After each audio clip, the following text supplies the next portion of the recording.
Welcome to episode 2 of Bridging Worlds. Silence? What extraordinary lessons are we learning from ordinary moments? Or thinking about what Miss Joy said in her comment about who our teachers are or where we learn. My hearing here makes me wonder about where I learn or how I learn. This 12-ball beaded earring was made by yours truly. I made it. But the lesson there is not about me making it. It's about when I learned how to make bead, because a lot of people have asked, oh, do you have time for this? Do you have time for that? How do you do it? So, as Nigerians, shout out to all Nigerians watching this channel. We are familiar with ASU strike. What are we learning, or what are we encouraging our children to learn during ASU strike? This is going to be a topic for another day. But I am making this video in this car because as I think about ordinary moment and what we learn, is thinking about, even when I'm inside Keke Napep or in my daily life, what do I learn? And the story we are going to share today connects to that. Let's get started. While I sit with the fact that silence has language, and I keep thinking more about what that means in multiple contexts, I went back again to another comment on episode 1. And as such, episode 2 is inspired by a comment that teachable moments are not limited to specific age group, gender, or religion. Thank you so much, Emiyo Majoy, for this comment. And this makes me wonder again about another comment from my supervisor during my NCE days, Dr. Rashid Adetoro. And in his comment, he said, Ọmọdé gbọ́n, àgbà gbọ́n la fi dálẹ̀ Ifẹ̀, which means that it is not only the grown-ups that are wise, so which means learning is communal, which is the core of Bridging Worlds.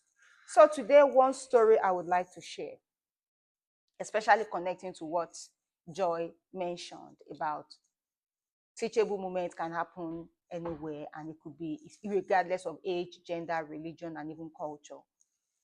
And for me, the story I would like to share is, this story still stays with me till date.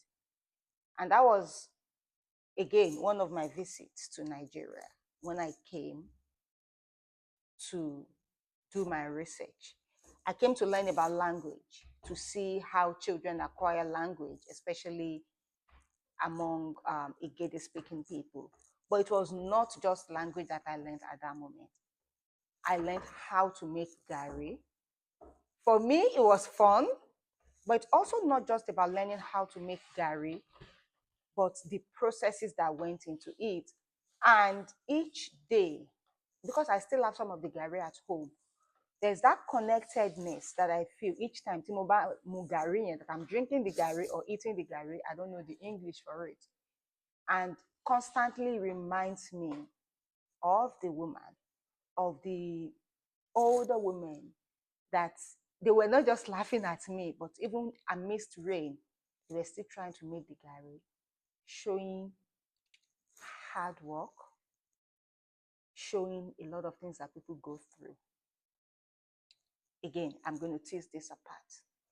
I learned from those people making gàrí I went as a researcher who they think, oh, this person is knowledgeable, educated people. But what they taught me is far beyond what I learned. And even meeting one of the child in that space helped me to keep thinking about my school, which is how would I work with this child to move ahead. I have given example of learning from people making gàrí, and that each day that I take the gàrí with my epa, I am always happy. I'm happy because I am part of the process of making the gàrí. And I'm also happy because it also resonates with what Joyce said, like, what are our teaching moments? I'm not just eating what was made. I am able to see the process. And there's that connection that at times when I'm taking the gàrí, I always even call the woman like, mo titi mu gàrí you, I'm taking the gàrí now. Thank you so much. Beyond that is also the connection of communal way of learning. That ordinary moment of seeing how gàrí is made to extraordinary moments of connectedness, of seeing life beyond being a researcher, but more of seeing all the hurdles that people go through in life. Because it was raining and these people were still busy with their daily activities. But those in academia, they say, oh, it's mentally draining, is this, is that. For people that are, I don't want to use the word uneducated, I'd rather use unschooled. They are also going by their daily lives and also facing some of the hurdles. In moment, whatever you find yourself doing, do your best in it. Be respectful of everybody's labor and know that each moment teaches us a lesson. Aside from silence, aside from learning with and from everybody, regardless of age, gender, religion, culture. Who are your teachers? What are you learning with and from? Thank you for watching. Thank you for listening. It is still Bridging Worlds, where language, culture comes together as we build community to learn with and from one another. Until then, keep being you. Live your life. Enjoy everything while learning, and please make every moment count. Remember what I said about Joy's story or a comment about we'll learn regardless of age, religion, or culture. So I want to remind us again that when we think about learning, we're thinking beyond the classroom. And I went with the aim of collecting data for my research, but I went away with more than data, but life lesson.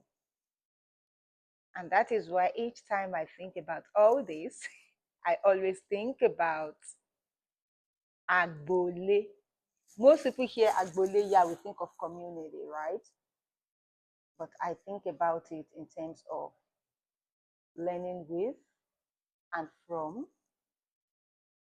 Agbole, which is community, which is family, and all it embodies.